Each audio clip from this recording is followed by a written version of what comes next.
Hello friends, now we are going to understand a very important topic which is cross product of vectors. So this is the part 4 of our video. Part 1, part 2 and part 3 is already uploaded. You can go and watch it. So friends, अब तक हम लोग बात कर रहे थे vector और vector के मल्टीप्लिकेशन की। वेक्टर और वेक्टर के मल्टीप्लिकेशन की तो ये हमें देता था स्केलर क्वांटिटी और हमें देता था वेक्टर क्वांटिटी। सो हम लोग स्केलर क्वांटिटीज़ की बात कर चुके हैं जिसमें हम लोग को डॉट प्रोडक्ट पढ़ना था। तो इसके पिछले वीडियो में मैंने डॉट प्रोडक्ट का डिटेल्ड एक्सप्लेनेशन आप लोगों को दे दिया है, ठीक है। तो आप लोग जाकर उसे देख सकते हैं। और यहाँ पर जब दो वेक्टर और दो वेक्टर का जब मल्टीप्लिकेशन होता है और हमें जब वेक्टर क्वांटिटी मिलती है जिसके पास बोथ मैग्नीट्यूड एंड डायरेक्शन होता है, तो उस टाइप के मल्टीप्लिकेशन को हम लोग क्रॉस प्रोडक्ट ऑफ वेक्टर्स कहते हैं। ओके, अब देखिए फ्रेंड्स, यहाँ पे मैंने डेफिनेशन लिख दिया है। So cross product of two vector is defined as a vector whose magnitude is the product of magnitude of two vectors and the sine of the angle between them and whose direction is in the perpendicular direction to the plane. Okay, so plane के एकदम perpendicular direction में उसका direction जाता है। Okay, to the plane of two vector is given by right hand thumb rule, और screw rule से भी हम लोग इसे देते हैं, स्क्रू रूल, जो मैं आप लोगों को बताऊंगा अभी। ओके, सो मानिए कि ये मेरे पास वेक्टर ए है, इसका जब मैं क्रॉस प्रोडक्ट करूंगा तो मेरे को मिलता है A B sine theta N cap. अब देखिए, ए बी साइन थीटा तो हो गया इसका मैग्नीट्यूड, और ये एन कैप क्या है? एन कैप इसका, देखिए ये है क्या, इसका प्रोडक्ट हम लोग को वेक्टर देता है। तो वेक्टर के लिए हमें क्या चाहिए? मैग्नीट्यूड भी चाहिए और डायरेक्शन भी चाहिए। सो एन कैप हमें डायरेक्शन प्रोवाइड करता है और ये बताता है किस जगह पे, मतलब किस डायरेक्शन में इसका इफ़ेक्ट आया है। ओके, तो यहाँ पर ये देखिए फ्रेंड्स, ये हमारे पास वेक्टर ए है, ठीक है, और ये हमारे पास वेक्टर बी है, ठीक है। अब देखिए, अब मेरे को ए क्रॉस बी करना है, अभी बी क्रॉस ए नहीं, ए क्रॉस बी। ओके, सो ए क्रॉस बी में देखिए, अब देखिए फ्रेंड्स, यहाँ पे सवाल उठता है कि इसमें ए बी साइन थीटा ही क्यों आया, ठीक है। तो देखिए फ्रेंड्स, ये हमारा थीटा है और ये हमारा इसका परपेंडिकुलर। सो देखिए फ्रेंड्स, इसको मैं बोल सकता हूँ बी साइन थीटा, ठीक है, और इसको मैं बोल सकता हूँ बी कॉस थीटा। अब देखिए फ्रेंड्स, जब हम इसका क्रॉस मतलब वेक्टर क्रॉस प्रोडक्ट निकालते हैं तो हमारा जो इफ़ेक्ट होता है किसी किसी क्वांटिटीज़ में, ये इफ़ेक्ट सिर्फ जाता है परपेंडिकुलर की ओर, मतलब बी साइन थीटा की ओर, और उस time B cos theta zero हो जाता है, ठीक है, और बी साइन थीटा ही उस टाइम मतलब जो जाता है टोटल वहीं जाता है, ठीक है, इफ़ेक्ट उसका, ठीक है। माने कि मैं कोई फोर्स ही लगा रहा हूँ तो उसका effect total B sine theta की ओर जाएगा, ठीक है। और जैसे कि हम लोग का डॉट प्रोडक्ट था, तो मैंने आप लोगों को बताया था work equal to force into displacement, तो उसका जो डिस्प्लेसमेंट था in the direction of force ज़मीन पे गया, ठीक है, तो मतलब बी कॉस थीटा पर। और इसमें क्या होता है कि इसका इफ़ेक्ट बी साइन थीटा पर जाता है और इसमें ये ज़ीरो हो जाता है, और उस डॉट प्रोडक्ट में बी साइन थीटा ज़ीरो हो गया था, बट इसमें बी कॉस थीटा हो जाएगा ज़ीरो और बी साइन थीटा कुछ ना कुछ होगा, ठीक है, जो उसका इफ़ेक्ट होगा, ठीक है। तो ये आ गया हम लोग को, और मैं इसका वीडियो बना चुका हूँ क्यों हम लोग क्रॉस में साइन थीटा लेते हैं और डॉट में कॉस थीटा लेते हैं, वो आप जाकर देख सकते हैं, ठीक है, और अच्छे से समझने के लिए, ठीक। तो आप देखेंगे कि इसका हम लोग डायरेक्शन कैसे देंगे। तो देखिए, ए क्रॉस बी है, तो आप लोगों को मानिए कि देखिए ये मेरा कोई वेक्टर ए है, देखिए ये मेरा वेक्टर ए है, और देखिए ये मेरा दूसरा पेन है, प्लीज़ फ्रेंड्स समझिएगा, ये मेरा वेक्टर ए है और मेरा वेक्टर बी है, ठीक है। तो देखिए इसे हम लोग राइट हैंड थंब रूल से देते हैं। तो फर्स्ट मैं आप लोग को समझाऊंगा राइट हैंड थंब रूल, उसके बाद नेक्स्ट मैं आप लोग को समझाऊंगा स्क्रू रूल। ओके, सो देखिए राइट हैंड थंब रूल को आप लोगों को कुछ ऐसे करना है, ये ए से बी तक मेरे को जाना है, तो मैं ऐसे करूँगा ए से बी, ठीक है, ए से बी। और ये थंब, देखिए थंब है, ये जहाँ पर पॉइंट करेगा उसका डायरेक्शन वहीं जाएगा, मतलब देखिए मेरा थंब ऊपर की ओर, मतलब इसका डायरेक्शन ऊपर आया है, ठीक है। और अगर मेरे को बी क्रॉस ए करना होगा तो मैं इसको ऐसे मतलब अपने फिंगर्स को ऐसे कर्ल करूँगा बी से ए की तरफ, तो मेरा थंब का डायरेक्शन नीचे जाएगा परपेंडिकुलरली। और याद रखिएगा फ्रेंड्स, ये जो एन कैप होता है इन दोनों वेक्टर के परपेंडिकुलर होता है। माने कि देखिए ये मेरा 2 वेक्टर है, ठीक है, ये मेरे प्लेन पर हैं, ओके। तो जब मैं इसका मल्टीप्लाई किया ए क्रॉस बी किया, तो देखिए ये मेरा परपेंडिकुलरली ऊपर गया, जो मेरे दोनों वेक्टर के परपेंडिकुलर है। सो इस तरह से फ्रेंड इसका हम लोग डायरेक्शन देते हैं, ठीक है। I hope you all are getting it. तो फ्रेंड्स हमने राइट हैंड थंब रूल की हेल्प से हमने समझ लिया इसका डायरेक्शन कैसे निकालते हैं, ओके। अब देखिए फ्रेंड्स, अब मैं आप लोगों को एक और समझाता हूँ स्क्रू रूल, ठीक है। तो देखिए स्क्रू रूल कहता क्या है कि अगर 2 वेक्टर हैं, ठीक है, सॉरी ये वेक्टर का ये है डायरेक्शन और ये, ठीक है, अगर ये 2 मेरे वेक्टर हैं, तो अगर मेरे को ए क्रॉस बी निकालना हो तो मेरे को स्क्रू की तरह इस तरह इसको मतलब करना होगा, ठीक है। देखिए फ्रेंड्स, आपने स्क्रू को मतलब टाइट किया होगा, फिर खोला होगा, तो देखिए जिस डायरेक्शन में जाना है तो मेरे को उसके पॉइंट को रख कर, ठीक है, फिर से मैं आप लोगों को एक्सप्लेन करता हूँ, ठीक है। मानिए कि ये मेरा वेक्टर ए है और मेरा वेक्टर बी है, ठीक है। ये दोनों का देखिए ये इसका हेड है और ये भी इसका हेड है और ये इसका टेल है। तो देखिए स्क्रू है, तो देखिए मेरे को ए क्रॉस बी करना है with the help of screw rule. तो ये भी बहुत इजी है। देखिए अगर स्क्रू रूल है तो ए क्रॉस बी मतलब एंटी क्लॉकवाइज हम लोग इसको घुमाएंगे, ठीक है। तो इस तरह से जब मैं घुमाता हूँ तो देखिए ये मेरा बाहर आता है। देखिए जब मैं स्क्रू को इस तरह से खोलता हूँ या फिर कोई भी ढक्कन हुआ, स्क्रू हुआ, ऐसे मतलब जब मैं घुमाता हूँ तो देखिएगा वो बाहर की तरफ आएगा, ठीक है, उसका इफेक्ट बाहर की तरफ आएगा। और जब वही मेरे को बी क्रॉस ए करना हो तो मैं बी से ए की तरफ देखिए क्लॉकवाइज घुमाऊँगा। देखिए इस पेन के टिप पर आप अपनी फोकस कीजिए, मैं क्लॉकवाइज घुमाऊंगा और जब मैं क्लॉकवाइज घुमाता हूँ किसी भी चीज़ को, वो अंदर की तरफ जाता है परपेंडिकुलरली। तो आप इस रूल से भी बहुत इजीली दे सकते हैं क्रॉस प्रोडक्ट ऑफ वेक्टर्स का डायरेक्शन, ओके फ्रेंड्स। तो ये था दोनों रूल। अब देखिए फ्रेंड्स, हमने देखा कि ए क्रॉस बी अगर मैं करता हूँ तो मेरे को A B sine theta N cap मिलता है। तो अब देखिए इसका मैग्नीट्यूड जो होता है ये बहुत खास होता है। ये हमारा एरिया ऑफ पैरेललोग्राम देता है, एरिया ऑफ 11 ग्राम देता है, मतलब पैरेललोग्राम, सॉरी। तो देखिए ए वेक्टर इंटू बी वेक्टर का मैग्नीट्यूड हमारा ए बी साइन थीटा हो जाएगा और ये हमारा एरिया ऑफ पैरेललोग्राम देगा। तो आइए समझते हैं हमारा कैसे देता है एरिया ऑफ पैरेललोग्राम। मानिए कि ये मेरा कोई वेक्टर ए है और ये मेरा कोई वेक्टर बी है, ठीक है। ये हो गया मेरा परपेंडिकुलर और ये हो गया मेरा थीटा, ठीक है। सो एरिया ऑफ पैरेललोग्राम क्या होता है, बेस इनटू हाइट होता है। ये तो बात सभी को पता है। तो बेस मेरा ए है, ठीक है, इनटू में हाइट। अब देखिए हाइट क्या है, थीटा है। So sine theta is equal to perpendicular upon में हाइपोटेनियस बी है। So perpendicular is equal to B sine theta. So देखिए इसको मैं बी साइन थीटा लिख सकता हूँ कि नहीं। और जैसा कि मुताबिक से एरिया ऑफ पैरेललोग्राम होता है ए बी साइन थीटा, मतलब बेस इंटू हाइट, तो ए इंटू हाइट, तो हाइट है बी साइन थीटा। तो अब देखिए ये आ गया मेरा ए बी साइन थीटा, जो कि इसका मैग्नीट्यूड है क्रॉस प्रोडक्ट का, जो कि एक पैरेललोग्राम का एरिया देता है, ठीक है।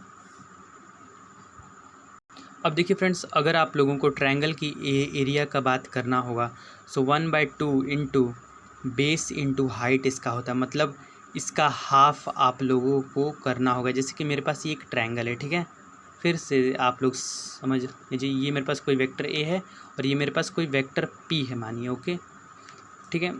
अब देखिए अब क्या होता है, इसका हाइट जो होगा थीटा इज इक्वल टू, इसको भी मैं बोल सकता हूँ पी साइन थीटा, ठीक है।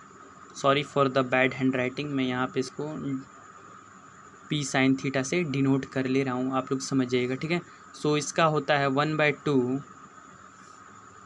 Base into height. सो 1/2 बेस क्या है ए और हाइट क्या है पी साइन थीटा, जो कि वही बात है, बी साइन थीटा हो पी साइन थीटा हो, ये आप लोग का वही होगा, ठीक है। सो इसका हाफ हमारा एरिया ऑफ ट्रायंगल देता है, क्योंकि और यहाँ से भी हम लोग समझ सकते हैं, क्लास 9th में एक थ्योरम था कि पैरेललोग्राम डिवाइड्स, मतलब 2 ट्रायंगल कंबाइनिंग गिव 1 पैरेललोग्राम। ये जो ट्रायंगल पैरेललोग्राम के डायगोनल्स 2 इक्वल ट्रायंगल में डिवाइड करते हैं, ओके। सो इसका हाफ हो जाएगा एरिया ऑफ ट्रायंगल। अब देखते हैं फ्रेंड्स बहुत स्पेशल चीज़ जो है, properties of cross product, okay, ठीक है।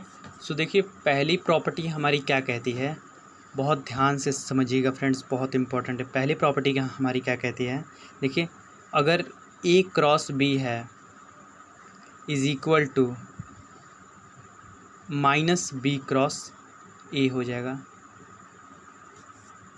हाँ देखिए फ्रेंड्स, ये कम्यूटेटिव लॉ को फॉलो नहीं करता है, मतलब A cross B is equal to A B cross A नहीं होगा, ये इसके नेगेटिव में हो जाएगा, जो कि मैं अभी आप लोग को एक्सप्लेन करता हूँ। देखिए ये हमारा जब हम लोग इसको मल्टीप्लाई करते हैं, मैंने आप लोगों को बताया है कि ये जब ए है मेरा वेक्टर और ये मेरा वेक्टर बी है, जब मैं ए क्रॉस बी करूँगा तो मेरे को ये एक वेक्टर क्वांटिटी देगा। बात को समझिए फिर से, और इसका देखिए इसका जो डायरेक्शन होगा वो ऊपर हो जाएगा और बी क्रॉस ए का नीचे हो जाएगा। डेट्स बाय ये दोनों एक दूसरे के अपोजिट होते हैं।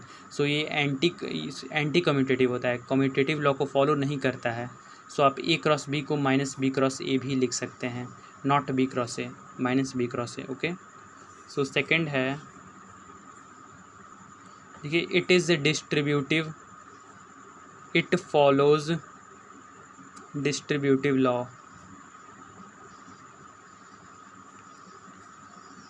जैसे कि मेरे पास कोई वेक्टर ए है, क्रॉस में करूँगा vector B plus vector C है, सो मेरे को मिल जाएगा vector A cross vector B plus में vector A cross vector C, ठीक है। सो ये हमारा डिस्ट्रीब्यूटिव लॉ को फॉलो करता है। अब देखिए फ्रेंड्स थर्ड प्रॉपर्टी, अब देखिए फ्रेंड्स अगर कोई दो वेक्टर पैरेलल हो जाए, ठीक है, अगर कोई दो वेक्टर पैरेलल हो जाए उसका मतलब थीटा इज़ इक्वल टू, मानी कोलिनियर हो जाए, पैरेलल हो जाए, वही एक बात है, theta is equal to 0 degree, उन दोनों के बीच के थीटा 0 डिग्री है, तो क्या होगा। सो देखिए मानी कि मेरा वेक्टर ए है और ये वेक्टर बी है, तो वेक्टर ए क्रॉस जब मैं वेक्टर बी निकालूंगा तो A B sine theta N cap होता है जो भी। सो ये थीटा की वैल्यू जब मैं 0 रखूँगा और sine theta is equal to 0 हमेशा 0 देता है, ठीक है। सो ये आपका 0 हो जाएगा, याद रखिएगा। अगर कोई दो वेक्टर पैरेलल हो तो वो 0, और अगर कोई दो वेक्टर एंटी पैरेलल हो, मतलब एक यहाँ से एक यहाँ से, दोनों के बीच का एंगल 180 डिग्री हो, ये मेरा वेक्टर ए है और ये मेरा वेक्टर बी है, और जब मैं vector A cross vector B को करूँगा तो मेरे को मिलेगा ए बी साइन थीटा, और साइन थीटा के जगह पे 180 डिग्री जब मैं रखूँगा तो मेरा theta is equal to 180, okay, degree, okay. So sine 180 degree की वैल्यू होती है 0, तो ये फिर से आपको रिज़ल्ट 0 ही देगा, ठीक है। और अगर मैं थीटा इज़ इक्वल टू, अगर कोई दो वेक्टर है, वेक्टर ए है और वेक्टर बी है, उन दोनों के बीच का एंगल अगर 90 डिग्री है, सो ए क्रॉस बी हमारा हो जाएगा ए बी साइन 90 की वैल्यू हो जाएगी ए बी 1, मतलब साइन 90 की वैल्यू हो जाएगी 1, तो ये आपका डायरेक्ट मल्टीप्लाई हो जाएगा, okay.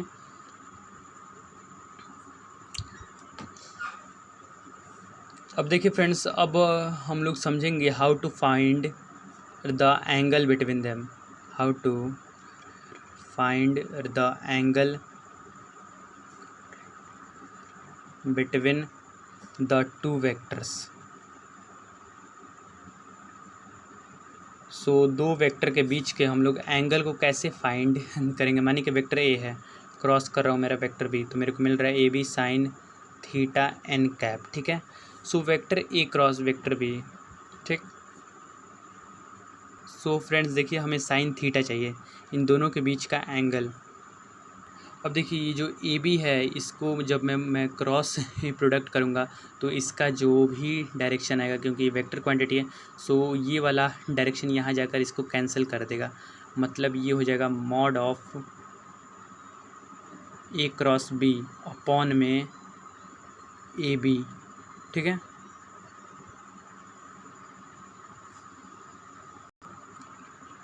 A B is equal to sine theta. So ये आपका हो गया साइन थीटा का फॉर्मूला। इसका देखिए इन दोनों को क्रॉस करके इसका मॉड ले लीजिएगा और उसके बाद ए बी से डिवाइड कर दीजिएगा, आपको साइन थीटा निकल जाएगा। अब देखिए अगर आप लोगों को यूनिट वेक्टर फाइंड करना होगा तो आप लोग कैसे फाइंड करेंगे। तो देखिए A B A cross B is equal to A B sine theta, हमें चाहिए क्या, unit vector sine theta N cap. Okay, देखिए यूनिट वेक्टर जो कि हो परपेंडिकुलर टू द प्लेन, ठीक है, प्लेन ऑफ टू वेक्टर्स, मतलब उन दोनों वेक्टर के परपेंडिकुलर हो, जो कि होता ही है, ठीक है। सो हमें वो फाइंड करना है एन कैप, ठीक है। So N cap is equal to, देखिए यहाँ पर बहुत ध्यान से ए क्रॉस जो ये बी है अपॉन में ए बी। सो यहाँ पर देखिए friends A B sine theta यहाँ आ जाएगा और ए बी साइन थीटा क्या है, इसका मैग्नीट्यूड है। सो अगर मैं इसी के मैग्नीट्यूड से इसको डिवाइड कर दूँ तो मेरे को मिल जाएगा n cap, unit vector perpendicular to the vector, दोनों वेक्टर के। ओके, तो ये सब फार्मूलाज है बहुत इम्पॉर्टेंट, इसी पर सारे न्यूमेरिकल्स आते हैं, ठीक है। आप लोग इजीली इसको सॉल्व कर सकते हैं। ओके, अब फ्रेंड्स अब हम लोग बात करते हैं cross product of orthogonal tried, orthogonal unit vector, ठीक है।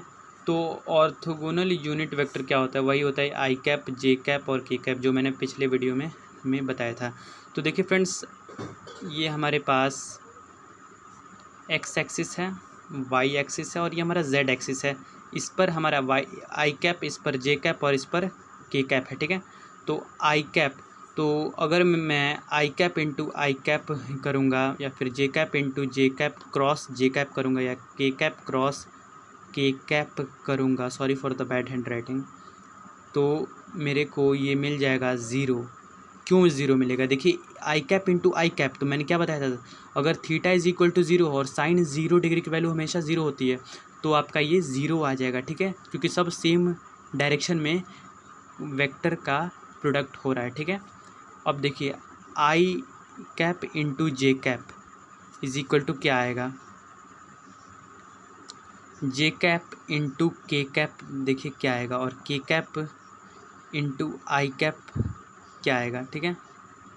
सो आई इंटू जे कैप, देखिए हमारा के कैप ये देता है, तो देखिए आई इंटू जे कैप, तो ये हमारा के कैप देता है, ठीक है, और जे इंटू के कैप हमारा आई कैप देता है, ठीक है, और के इंटू आई कैप हमारा जे कैप देता है।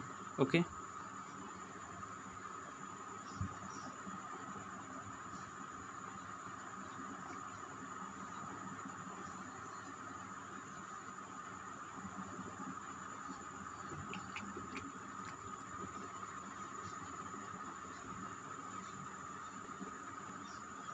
इसको आप लोग ऐसे देखिए, इसको आप लोग ऐसे भी समझ सकते हैं फॉर द ट्रिक।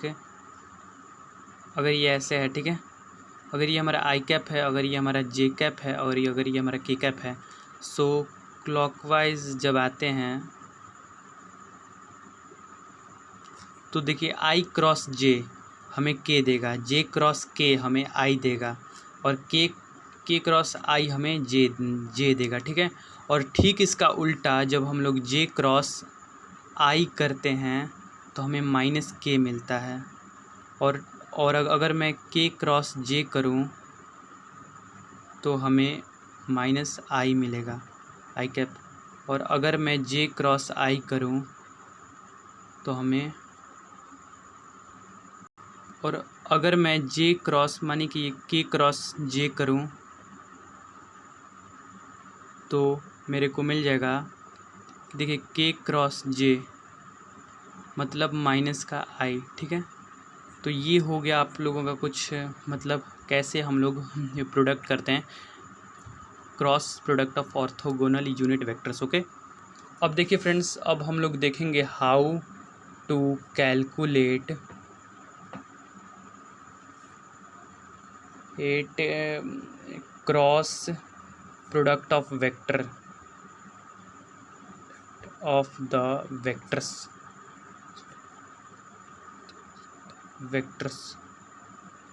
तो क्रॉस प्रोडक्ट ऑफ वेक्टर को कैसे कैलकुलेट करते हैं, मानिए कि ये मेरा वेक्टर ए है और वेक्टर बी है।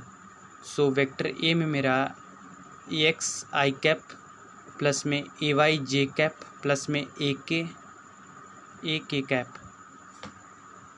या फिर सबसे मतलब बढ़िया मानिए ए वन आई कैप प्लस में ए टू जे कैप प्लस में ए three K cap.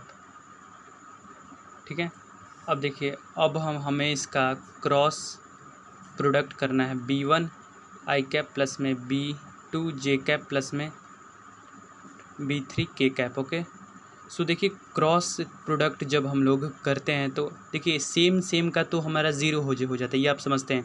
I cap into I cap zero, so I cap into J cap हमारा के कैप देता है, फिर आई कैप इंटू के कैप हमारा देता है जे कैप, सॉरी माइनस जे कैप। तो इस तरीके से फ्रेंड्स ये बहुत मतलब थोड़ा डिटेल में चला जाएगा, उतना टाइम हमारे पास एग्ज़ामिनेशन हॉल में होगा नहीं कि हम लोग इसका डिटेल मेथड से सॉल्व करें। ठीक है, सो इसका एक मेथड होता है डिटर्मिनेंट से। ठीक है, डिटर्मिनेंट से हम लोग सॉल्व करते हैं। ठीक है, यहाँ होता है आई कैप फिर जे कैप और के कैप। ठीक है, मैं एक एग्ज़ाम्पल लेता हूँ। आई कैप प्लस जे कैप प्लस के कैप को हमें क्रॉस मल्टीप्लाई करना है टू आई कैप प्लस में थ्री जे कैप प्लस में फोर के कैप से। ठीक है, तो देखिए यहाँ पर हम लोग लिखते हैं 1 1 1 क्योंकि इसका कोफिशिएंट 1, इसका कोफिशिएंट 1 और इसका कोफिशिएंट 1, और यहाँ पर सेकंड में ये हमारा वेक्टर ए है। ठीक है, और ये हमारा वेक्टर बी है। इसका हम लोग क्रॉस प्रोडक्ट करने जा रहे हैं और इसका लिखेंगे 2 3 4, 2 आई कैप 3 जे कैप और 4 के कैप। तो देखिए होता क्या है, हम लोग जब आई कैप देखिए जब हम लोग इसका देखिए ये दोनों का प्रोडक्ट तो हमें देगा एक और वेक्टर, तो वो भी तो वेक्टर होगा, उसका भी तो आई कैप जे कैप और के कैप होगा। तो यहाँ पर हम लोग आई कैप ऐसे देते हैं, तो आई कैप है ना, देखिए इसको ढक लीजिए। ठीक है, और इन दोनों का क्रॉस मल्टीप्लिकेशन कर दीजिए, मतलब 1 इंटू 4। देखिए 1 इंटू 4 माइनस 3 इंटू 1। देखिए इसी लहज़ में इसको आप लोग रिमेंबर रखिएगा। और फिर देखिए हम लोग माइनस जे कैप लिखते हैं, हमेशा याद रखिएगा यहाँ पर माइनस जे कैप ही लिखा जाएगा, और जे कैप के टाइम में इसको ढक लीजिएगा जे कैप वाले को, और इसका क्रॉस मल्टीप्लाई कर दीजिएगा, मतलब 1 इंटू 4। आप लोग इस तरह से मिला सकते हैं कि मैं कैसे कर रहा हूँ। फिर 2 इंटू 1, फिर अब देखिए प्लस का के कैप, और के कैप के टाइम में के कैप को ढक लीजिएगा इसके 1 और 4 को, और उसके बाद से इसका क्रॉस मल्टीप्लिकेशन कर दीजिएगा। 1 इंटू 3 माइनस करना है 2 इंटू 1, और देखिए इनके बीच में माइनस हो रहा है, वो आप लोगों को ध्यान रखना होगा। अब देखिए 1 4 जा 4, 4 माइनस 3 1 माइनस जे कैप, 1 4 जा 4, 2 1 जा 2, मतलब 4 माइनस 2 2। ठीक है, प्लस का के कैप 1 3 जा 3, 3 माइनस 2, देखिए 3 माइनस 2 हमारा दे देगा 1। ठीक है, तो ये हमारा आई कैप माइनस 2 जे कैप प्लस में के कैप आ गया है। ठीक है, ये आ गया मेरा नया वेक्टर। ठीक है, और अगर मैं यहाँ से इसका पैरेललोग्राम का एरिया भी निकालूँ तो इसका मुझे बस मॉड निकालना है, जो मैं निकाल लूँगा। देखिए ए स्क्वायर 1 का स्क्वायर प्लस में 2 का स्क्वायर प्लस में 1 का स्क्वायर, सो 1 स्क्वायर 1 प्लस में 4 प्लस में 1 1 1 2, ये आ जाएगा √6 इसका area. Okay, so friends thank you, this was all about the vectors. तो हमने वेक्टर के सारे टॉपिक्स क्लास 11th के तो कंप्लीट कर लिए हैं 4 वीडियोज़ में। So friends thank you.